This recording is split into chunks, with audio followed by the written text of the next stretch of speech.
subscribe the channel, like, comment and share.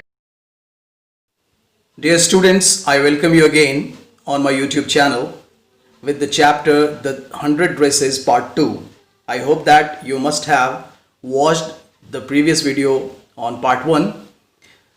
The 100 Dresses Part 2 video start करने से पहले मैं आपसे यह बताना चाहूँगा कि अगर आप लोगों ने पहला पार्ट इसका नहीं देखा है तो ज़रूर देख लें, because that is very important to understand the whole chapter properly.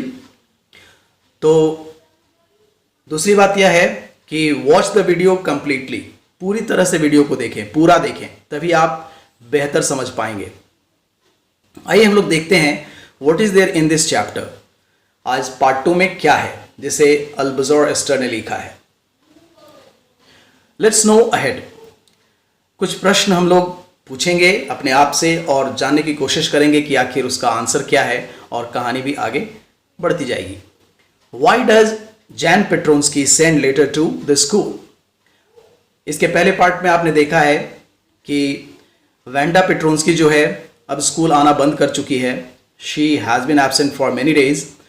तो लोगों ने जब नोटिस किया कि आखिर वेंडा क्यों नहीं आ रही है, तो अचानक एक दिन जैन पेट्रोन्स्की जो उसके पिता हैं उसका एक लेटर आता है, और वह लेटर लिखता है जिसमें कुछ इस प्रकार की बातें हैं. व्हाट डज ही से थ्रू द लेटर. लेटर में वह क्या कहता है, यहाँ लेटर का पार्ट दिया हुआ है. लिखता है, dear teacher, my Wanda will not come to your school any more. प्यारे शिक्षक, अब मेरी वेंडा आपके स्कूल में नहीं आएगी. Jake also. Jake is the name of the brother of Wanda. Wanda के भाई का नाम जेक है. Now we move also to big city. Jake भी नहीं आएगा और हम लोग अब बड़े शहर में चले गए हैं. नो मोर होलर पोलक. अब कोई किसी प्रकार का चिढ़ाने वाला काम नहीं होगा, क्योंकि होलर पोलक कहने करते हैं कि जब पोलैंड के लोगों को चिढ़ाया जाता है तो इसी तरह से बोल के चिढ़ाया जाता है. No more ask why funny name. कोई अब नहीं पूछेगा कि ऐसा फनी नेम तुम्हारा क्यों है, वेंडा का नाम वेंडा पेट्रोन्स्की क्यों है. Plenty of funny names in the big city. बड़े शहर में ऐसे कितने नाम होते हैं, कोई पूछने वाला नहीं होता. योर्स ट्रूली, आपका अपना, आपका विश्वासी जैन पेट्रोन्स्की. तो this is really a very heart touching letter by Jan Petronski. Jan Petronski द्वारा भेजा हुआ यह पत्र बड़ा ही हार्ट टचिंग है, जिसमें अब इसका रिएक्शन क्या होता है कहानी में. What is the reaction of Miss Mason. Miss Mason जो कि क्लास टीचर हैं, उनका रिएक्शन होता है, शी इज सरप्राइज दैट, कि उनके रूम नंबर 13 में लगता है वेंडा को बहुत चिढ़ाया जाता था. तो वह कहती हैं क्लास से कि मुझे विश्वास है कि लोगों ने जानबूझकर उसे नहीं चिढ़ाया होगा. और जब ये क्लास के लोग, वेंडा के क्लासमेट्स, ये पत्र सुनते हैं तो उन पर क्या रिएक्शन होता है. What is the reaction of the classmates. तो क्लासमेट्स का रिएक्शन होता है कि वे बहुत पछताते हैं. They begin to repent. बहुत पछतावा होता है उनको. What was the mental condition of Maddie. अब मैडी सोचती है कि आखिर उसने ये गलती क्यों की, उसने पेगी का साथ क्यों दिया. अब अगला प्रश्न यह उठता है कि what does Maddie think about Peggy. Peggy के बारे में वह क्या सोचती है. तो मैडी सोचती है कि अगर कभी पेगी ने शायद उससे माफ़ी मांग ली होती, उससे यह कह दिया होता कि मेरा कोई इंटेंशन नहीं है तुम्हें हर्ट करने का, I do not want to hurt, this is just a kind of way of playing, एक प्रकार का खेल है हम लोगों का, तो शायद वेंडा इतनी दुखी नहीं होती. तो ये प्रश्न मैडी के दिमाग में चलता है. मोर टू नो, क्या जानना है आगे. What does she plan. अब मैडी कुछ प्लान करती है. वो प्लान करती है कि वह कम से कम वेंडा के घर जाकर माफ़ी मांगे, उससे मिले. व्हाट डज पेगी से टू मैडी. लेकिन दूसरी तरफ पेगी को भी इस बात का एहसास था, लेकिन वो दिखाती नहीं है. She does not show that concern. उस तरह का कोई व्यवहार नहीं दिखाती है कि उसे बहुत दुख पहुंचा है. लेकिन जब पेगी मैडी से बात करती है कि वह भी जाने को तैयार है, तो इससे साबित होता है कि दोनों का विचार बहुत मिलता जुलता है और दोनों जाकर वेंडा से माफ़ी मांगना चाहते हैं. What do they notice at Boggins Heights. जब ये लोग बॉगिंस हाइट्स पहुंचते हैं जहां पर वेंडा रहा करती थी, तो देखते हैं कि आसपास का एरिया बहुत मार्शी है, कीचड़ भरा हुआ है, बहुत ऊंचाई तक पहाड़ियां हैं, आसपास का क्षेत्र बहुत ही उदासी से भरा हुआ है, कोई भी अट्रैक्शन नहीं है।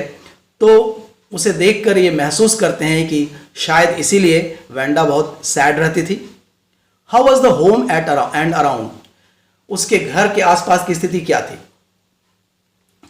तो घर बहुत छोटा सा था, झोपड़ी सा था, और आसपास हरे घास थे, कुछ छोटे मोटे पेड़ पौधे थे, और आसपास की जो चीज़ें थी वो बहुत ही अट्रैक्टिव नहीं थी। What do they discuss when they return? जब वे लौटते हैं तो उन्हें इसका एहसास होता है कि सचमुच वेंडा निर्दोष थी, हमें उसके साथ ऐसा व्यवहार नहीं करना चाहिए था। तो इस तरीके से दे आर रिपेंटिंग, वे पछतावा कर रही हैं, पश्चाताप कर रही हैं। What next? अब क्या होता है? At what conclusion does Maddie reach? अब मैडी जो है एक डिसीजन लेती है। वह यह लेती है कि अब वह किसी भी प्रकार से पेगी का साथ नहीं देगी, भले ही उसके साथ उसकी दोस्ती रहे या ना रहे। Whether her friendship continue with her और not, she will never help Peggy again in such fun और मेकिंग फन ऑफ अदर्स। दूसरों का मजाक उड़ाने में कभी भी वह पेगी का साथ नहीं देगी। What do they write in letter to Wanda?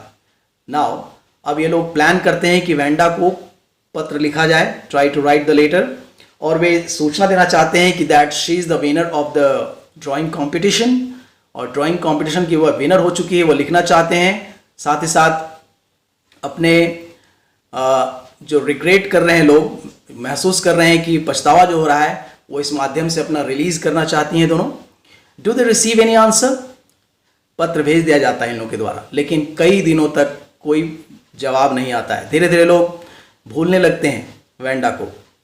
What do they think about no answer? जब वे सोचते हैं तो पाते हैं कि शायद आंसर इसलिए नहीं आ रहा है कि वेंडा बहुत नाराज है उनसे, और शायद पत्र उसके पास पहुंचा नहीं है। The letter is not actually there with Wanda.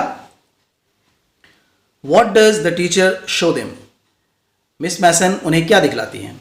तो मिस मैसन उन्हें वेंडा का लेटर दिखलाती हैं, जिसे देखकर लोग आश्चर्यचकित हो जाते हैं। और जब मिस मैसन लेटर को पढ़ती हैं तो लोग बहुत ही ध्यान से सुनते हैं। They listen very carefully because they were very concern.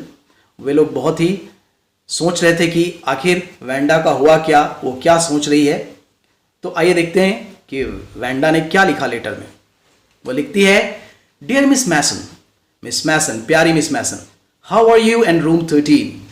आप कैसी हैं? रूम नंबर 13 कैसा है? यानी कि रूम नंबर 13 के मेरे दोस्त कैसे हैं?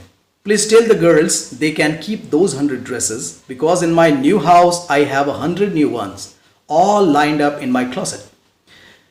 कृपया मेरे जो 100 ड्रेसेस हैं उन दोनों लड़कियों को दे दें, क्योंकि मेरे नए घर में मैंने 100 फिर से तैयार कर लिए हैं, सारे लाइन से हैं मेरे क्लोसेट में सजाए हुए। I would like that girl Peggy to have the drawing of the green dress with the red trimmings. मैं चाहती हूँ कि पेगी को ग्रीन रंग का जो ड्रेस है जिस पर लाल रंग की पट्टी लगी हुई है, वो आप पेगी को दे दें। And her friend Maddie to have the blue one, और ब्लू रंग का जो ड्रेस है वो मैडी को दे दें। For Christmas I miss that school and my new teacher does not equalise with you. Christmas के लिए मैं आप सबको बहुत मिस कर रही हूँ और उस स्कूल को बहुत मिस करती हूँ। My new teacher does not equalise with you. मेरे नए शिक्षक आपके जैसे बिल्कुल नहीं हैं, बहुत अच्छे, आप बहुत अच्छी हैं, और वैसे शिक्षक बिल्कुल नहीं हैं, आपकी बराबरी नहीं कर सकते हैं। Merry Christmas to you and everybody. आपको बहुत बहुत क्रिसमस की बधाई, और सारे लोगों को भी। योर्स ट्रूली, आपकी विश्वासी वेंडा पेट्रोन्स्की। और इस तरह से अपना लेटर वो भेजती हैं। अब इसका क्या रिएक्शन होता है? Finally, what do Peggy and Maddie get? Peggy and Maddie को जो ड्रेसेस वेंडा ने कहा था दे दिया जाता है। What do they notice on them? उस पर वे क्या नोटिस करते हैं कि वे देखते हैं कि वेंडा ने जिस तरह से डिस्क्राइब किया था पहले कि उसके पास कौन कौन से कलर के कपड़े हैं, और जब वे बॉगिन्स हाइट जाती हैं तो वहाँ का जो सीन देखती हैं हरे घासों का और ब्लू आसमान का, वही सारा ड्रेस का कलर उन्हें उस ड्रेस में दिखाई पड़ता है. What does Maddie do with her painting? Maddie उस पेंटिंग को लेकर क्या करती है? She goes home and she actually decorates that painting and actually she hangs that painting in her bedroom. अपने बेडरूम में उसको टांग देती है, उसको सजाकर. What did she notice in her painting? उसने अपने पेंटिंग में क्या नोटिस किया? उसने नोटिस किया कि पेंटिंग इतनी अच्छी तरीके से बनाई हुई थी कि उसको देखने से पेंटिंग में उसका अपना चेहरा दिख रहा था. यानी वेंडा ने मैडी का चेहरा उसकी पेंटिंग में बनाया था, उसके ड्रेस के पेंटिंग में, जिसे देखकर वो बहुत हैरान हो जाती है. She is surprise that how talented she was. कितनी टैलेंटेड थी.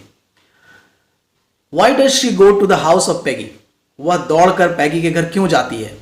तो वह वही बताने जाती है कि पैगी, क्या तुमने अपनी पेंटिंग देखी जो पेंटिंग वेंडा ने तुम्हें दिया है?